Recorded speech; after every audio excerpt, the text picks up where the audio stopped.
Hi everyone, I'm Cheryl and welcome to the Sewing Room channel.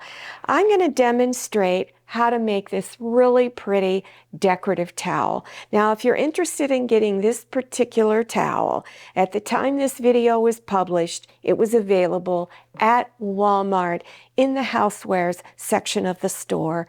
It was only $1.97. I thought that was a bargain and it's so pretty. How I selected my fabrics, I just picked colors that were in the towel, and that's how I decided what I was going to do here.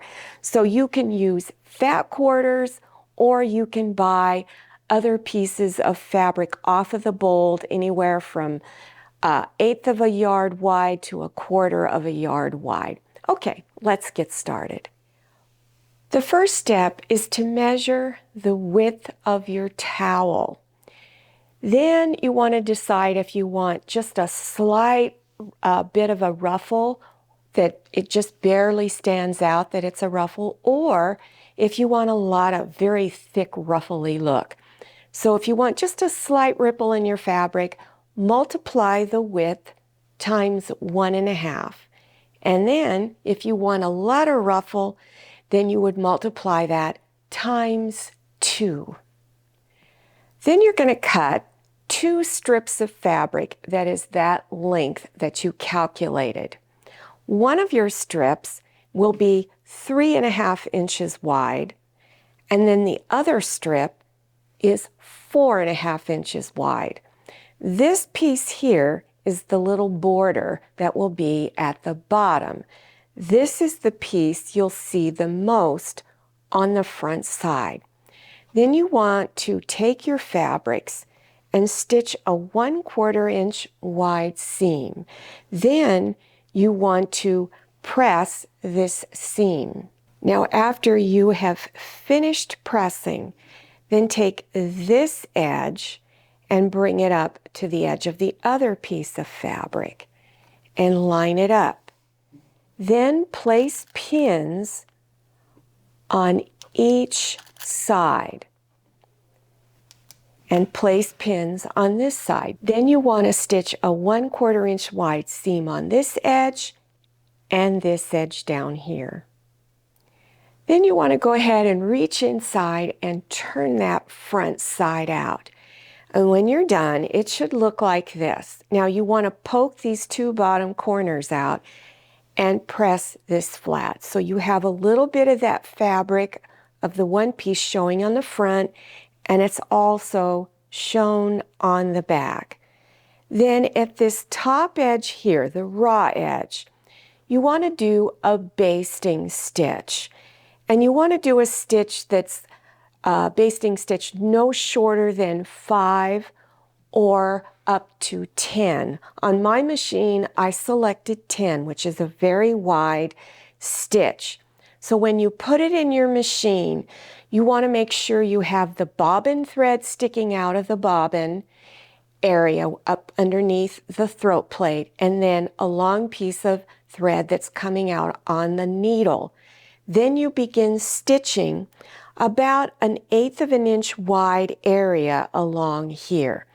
You don't want it to be a short stitch, otherwise it won't gather.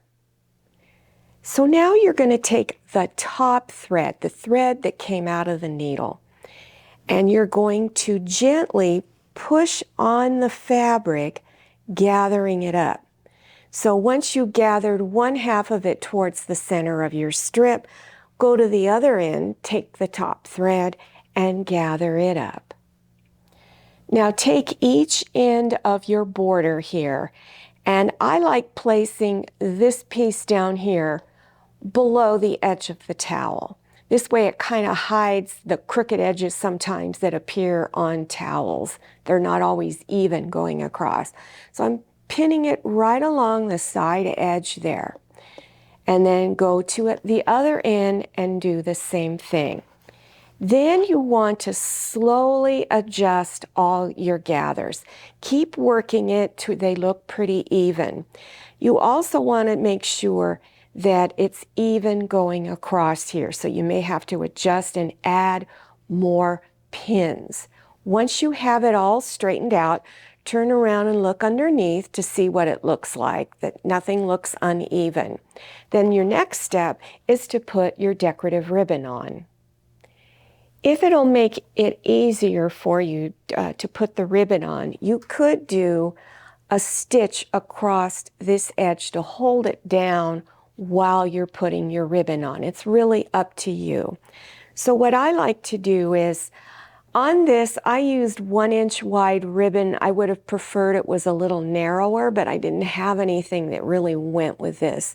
Otherwise, I would have gone with like 1/2 inch or 5/8 inch wide. So take your ribbon and fold the end to the back side. And I like to do a little finger press so that it's easier to place it down. Then you're going to place it. Take the center of the ribbon and place it over the raw edge, and place your ribbon like this. And then, of course, go ahead and pin it down on that end. Then you're going to keep placing it across here. And then when you get down to this end, go ahead and cut, but leave enough to turn under, and then turn this end under and pin it down. Then finish pinning it across here so that it stays in place. So what I usually do is I'll just remove one of these pins and then place the pin back in on top. So you could do that all the way across. Then you just have one more bit of stitching to do. So what I like to do is start down here, stitch close to the edge, and you're doing a regular stitch, stitch up across the ribbon, across the top edge down here, up here along the edge, then stitch back down this side. Then go to the other bottom edge of the ribbon and stitch right across here. And then you're done. So this is what it looks like when you are done. Now this is a very feminine towel. There again, if you don't want it to look overly feminine, you can only multiply that math measurement by 1.5, and it'll just be a slight ripple. And I'm going to show the back, and then here's what it looks like on the back side at the bottom. Well, I hope you enjoyed this tutorial and that you learned something new. This little technique I did down here at the bottom, I often use on ruffles for many other types of projects. For instance, pillows, table runners. So this little technique, you can use it in many different ways. Now, if you're interested in looking at other decorative towel ideas, make sure you go down below your YouTube screen and click on the words more, or it could say show more. Once you click on that, it'll expand open and you will see links to other decorative towels, my table runners, pot holders, placemats. I'll also have my sewing tips of the week, which are very informative. Now, don't forget to follow me on Instagram and make sure you check out my Facebook page. Thank you so much for watching. I'll see you next time, and happy sewing.